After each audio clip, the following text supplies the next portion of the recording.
مکہ والے آپ صلی اللہ علیہ وسلم کو گرفتار کرنے کے لیے ٹولیاں نکلی ہوئی، گروپس ادھر ادھر بھاگ رہے، تلاش کر رہے، چھاپے مار رہے۔ کہا اللہ کے رسولوں پر تو وحی آتی ہے، کلام آتی ہے، آپ نے فرمایا میرے پاس بھی سنو۔ رسول کریم صلی اللہ علیہ وسلم نے ان کو بھی چند آیات سنائیں، وہ بھی مسلمان ہو گئے۔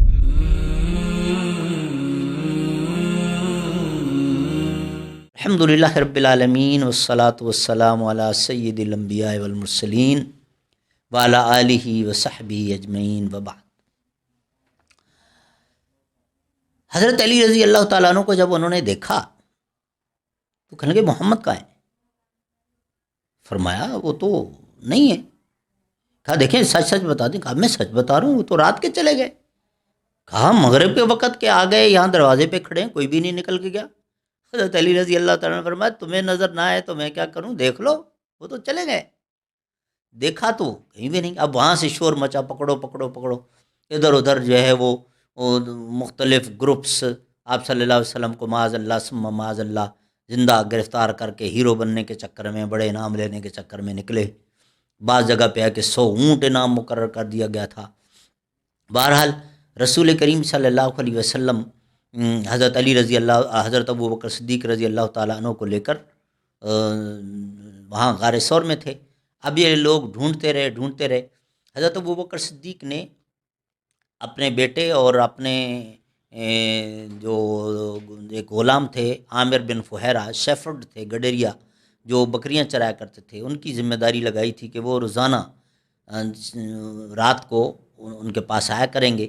چنانچہ حضرت ابو بکر صدیق کے بیٹے عبداللہ بن ابو بکر یا عبد الرحمن بن ابو بکر وہ آتے تھے اور دن بھر کی ساری سٹوریز بتاتے تھے، اور عامر بن فہیرہ بکریاں گھر لانے کی بجائے وہاں غار میں لے کر آتے تھے۔ آپ صلی اللہ علیہ وسلم کے لیے فریش ملک، خوراک بھی تو چاہیے تھی۔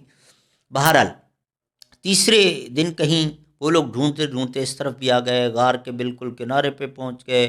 اندر سے حضرت ابو بکر صدیق نے دیکھ بھی لیا، اور غار کے حوالے سے ایک واقعہ بھی مشہور ہے کہ حضرت ابو بکر صدیق کی گود میں آپ صلی اللہ علیہ وسلم کا سر مبارک تھا، آرام فرما رہے تھے کہ اس دوران آپ صلی اللہ علیہ وسلم حضرت ابو بکر صدیق کی پاؤں پر کسی زہریلے کیڑے نے، بچھو وغیرہ کوئی کسی اس نے کاٹ لیا۔ حضرت ابو بکر کو شدید تکلیف ہوئی، لیکن جب دیکھا کہ آپ صلی اللہ علیہ وسلم کی آنکھیں بند ہیں، آپ نیند فرما رہے ہیں، تو حرکت نہ کی کہ آپ ڈسٹرب نہ ہوں۔ لیکن آپ صلی اللہ علیہ وسلم حضرت ابو بکر صدیق کی یہ جو شیورنگ والی کیفیت ہے اس سے بیدار ہو گئے، اور آپ نے پوچھا ابو بکر کیا ہوا؟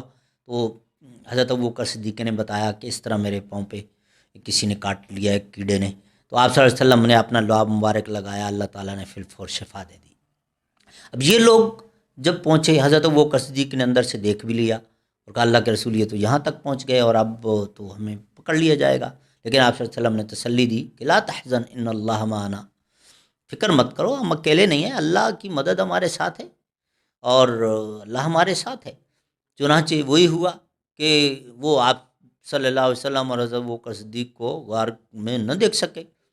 یہاں ایک بات مشہور کی گئی ہے، ایک مکڑی کا جالا بھی، اور بہرحال جو بھی، لیکن یہ ہے کہ اللہ تعالیٰ نے ان کو توفیق ہی نہیں دی کہ وہ اس غار کی طرف بھی دیکھتے اور غار کے اندر سے آپ صلی اللہ علیہ وسلم کو، حضرت ابو بکر صدیق کو معاذ اللہ گرفتار کر سکتے۔ واپس آ گئے تو آپ صلی اللہ علیہ وسلم نے پھر وہاں سے نکلنے کا فیصلہ کیا اور انتظار کیا کہ جب آ جائے عامر بن فہیرہ اور آپ حضرت ابو بکر صدیق کے بیٹے، تو اس کے بعد پھر نکلیں گے۔ چنانچہ حضرت ابو بکر صدیق نے جانے سے پہلے عبداللہ بن عریقت، ایک نان مسلم حضرت ابو بکر صدیق کے بزنس پارٹنر تھے، ان کے ساتھ ایک بات کی ہوئی تھی کہ شاید کسی وقت ہمیں آپ کی ضرورت پڑے، میرا جب پیغام ملے تو جہاں ہم بلائیں وہاں آ جانا۔ پوری بات نہیں بتائی تھی، بس اتنی مختصر۔ چنانچہ حضرت ابو بکر صدیق نے ان کو بلوایا، وہ آ گئے۔ عامر بن فہیرہ جو ہے وہ انسسٹ کرنے لگے کہ مجھے بھی ساتھ لے کے چلیں۔ اب اگر عامر بن فہیرہ کو شامل کیا جائے تو 4 بندے بنتے ہیں، آپ صلی اللہ علیہ وسلم، حضرت ابو بکر صدیق، عبداللہ بن عریقت اور عامر بن فہیرہ۔ اور عامر بن فہیرہ کو اگر ایکسکلوڈ کریں تو پھر 3 بندے، آپ صلی اللہ علیہ وسلم، حضرت ابو بکر صدیق اور عبداللہ بن عریقت۔ وہاں سے نکلے غار سے، سفر جاری ہے، زگ زگ کرتے ہوئے جا رہے ہیں۔ ادھر مکہ والے آپ صلی اللہ علیہ وسلم کو گرفتار کرنے کے لیے ٹولیاں نکلی ہوئی، گروپس ادھر ادھر بھاگ رہے، تلاش کر رہے، چھاپے مار رہے۔ آپ صلی اللہ علیہ وسلم سے سب سے پہلے جس کا آمنا سامنا ہوا وہ سراقہ بن مالک الاشجعی کا ہے، اور وہ خدا اپنی داستان بیان کرتے ہیں۔ دیکھا آپ صلی اللہ علیہ وسلم کو دور، آپ صلی اللہ علیہ وسلم 3-4 لوگ بیٹھے ہیں، گھوڑا بھگا کے نزدیک گیا، غور سے دیکھا آپ صلی اللہ علیہ وسلم کو۔ آپ صلی اللہ علیہ وسلم نے بھی عقابی نگاہوں سے سراقہ کو دیکھا، اور اس کے بعد اس نے کہنے لگا کہ میرے اوپر خوف طاری ہو گیا کہ میں نیچے اتر کے آپ صلی اللہ علیہ وسلم پر حملہ نہیں کر سکتا ہوں۔ گھوڑے پر بیٹھے ہی کوشش کی، لیکن چند قدم آپ کے نزدیک جب پہنچتا تو گھوڑے کے پاؤں زمین میں دھنس جاتے ہیں۔ نکل کے پھر نکالتا چابک لگا کے، اور تھوڑی سی جگہ تبدیل کر کے پھر حملہ کرتا، پھر گھوڑے کے پاؤں تیسری چوتھی مرتبہ، جیسے نیچے بارودی سرنگیں بچھائی گئی ہوں نا، اللہ حفاظت کرنے پر آ جائے تو پھر کچھ بھی نہیں ہو سکتا۔ چنانچہ سراقہ بن مالک کہتے ہیں میں سمجھ گیا کہ میں اپنے مشن میں کامیاب نہیں ہو سکتا، ہتھیار ڈال دیے آپ صلی اللہ علیہ وسلم کے سامنے، کہنے لگے کہ اب میں آپ پر حملہ آور نہیں ہوں، پرامن ہوں۔ کیا واقعتاً آپ اللہ کے رسول ہیں؟ آپ نے فرمایا میں اللہ کا رسول ہوں۔ کیا نشانی ہے؟ آپ نے فرمایا مجھ پر بھی وہی فرشتہ آتا ہے جو پچھلے انبیاء کرام پر آتا ہے، اور اللہ تعالیٰ کی یہ کلام چند آیات آپ صلی اللہ علیہ وسلم نے تلاوت فرمائی، مسلمان ہو گیا۔ آپ صلی اللہ علیہ وسلم سے کہنے لگا جی اب تو میں آپ کا ساتھی ہو گیا ہوں، میں کیا خدمت کر سکتا ہوں؟ آپ نے فرمایا کہ بس ایک ہی کام، کہ یہ راز رکھنا، تم نے تو ہمیں دیکھ لیا کہ ہم اس وقت کس جگہ پر ہیں، یہ مکہ والوں کو نہ بتانا۔ کہا جی میرا وعدہ۔ اس کے بعد دوسرا گروپ جو آپ صلی اللہ علیہ وسلم کا اس سفر میں آمنے سامنے ہوا وہ حضرت بریدہ اسلمی کا ہے۔ یہ 20 افراد تھے۔ حضرت بریدہ کی سٹیٹمنٹ جو ملتی ہے کہ وہ اپنے گروپ کو بٹھا کے قضاء حاجت کے لیے پہاڑی کی دوسری طرف گئے تو دور ان کو ڈسٹ اٹھا ہوا دکھائی دیا کہ چند لوگ کوئی چلتے ہوئے آ رہے ہیں، تو گھوڑا دوڑا کے گئے اور آپ صلی اللہ علیہ وسلم کو دیکھ لیا۔ کہا میں نے غور سے رسول کریم صلی اللہ علیہ وسلم کا چہرہ مبارک دیکھا تو میرے دل نے گواہی دے دی کہ یہ نورانی چہرہ، یہ جو وجاہت اور یہ پرسنالٹی اور یہ چہرے کی رونق، اور یہ جھوٹے آدمی کا چہرہ نہیں ہو سکتا، جو بات کرے گا سچ کہے گا۔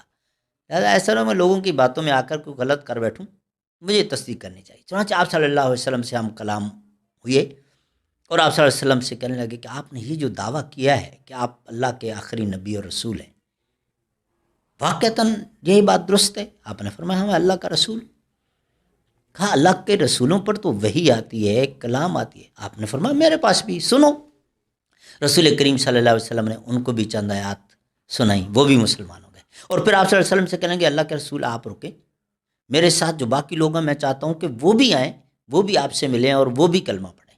آپ صلی اللہ علیہ وسلم نے فرمایا میں زیادہ دیر نہیں رکوں گا، جتنی جلد ہو سکے آ سکو تو آ جاؤ۔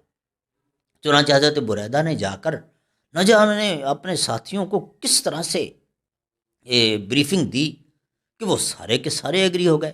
بس اللہ کی طرف سے جب ہدایت کے لیے دل جو ہے نا تیار کر دیے گئے ہوں تو پھر بہرحال وہ 20 کے 20 آئے اور آپ صلی اللہ علیہ وسلم کے سامنے کلمہ پڑھا، مسلمان ہوئی۔ رسول اللہ صلی اللہ علیہ وسلم نے ان سے بھی وعدہ لیا کہ آپ مکہ والوں کو نہیں بتائیں گے۔ حضرت بریدہ کہتے ہیں کہ میرا دل چاہا کہ واپس چلے جائیں مکہ، لیکن پھر میں نے کہا کہ میں تو پکا رہوں گا، ایسا نہ ہو کہ میرے ان ساتھیوں میں سے کوئی کچی بات کر دے، مکہ والوں کو بتا دے، تو اس لیے چند دن ان کو ادھر ہی گھماتا پھراتا رہا جب تک رسول اللہ صلی اللہ علیہ وسلم مدینہ کے قریب پہنچ جائیں گے۔ اس کے بعد تیسرے بندے جو آپ صلی اللہ علیہ وسلم کے آمنے سامنے سفر میں ہوئے وہ حضرت زبیر بن عوام تھے۔ حضرت زبیر بن عوام آلریڈی مسلمان تھے، اور وہ کیسے آمنا سامنا ہوا، کیا بات چیت ہوئی، یہ انشاءاللہ اگلے لیکچر میں بات کریں گے۔